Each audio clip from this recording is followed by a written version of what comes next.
There are now millions of cars on the road that use semi-active hydraulic systems to improve ride and handling, in particular around damping performance.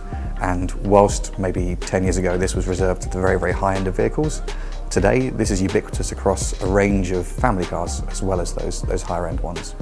So clearly hydraulics has a key part to play in the future of vehicle dynamics. There are not many systems today that are active, and those that are broadly are split between electromechanical systems and hydropneumatic systems. What we've seen in a number of other industries, including aerospace, is big limitations in the use of electromechanical systems to deliver high power and also to survive in shock and vibration heavy environments.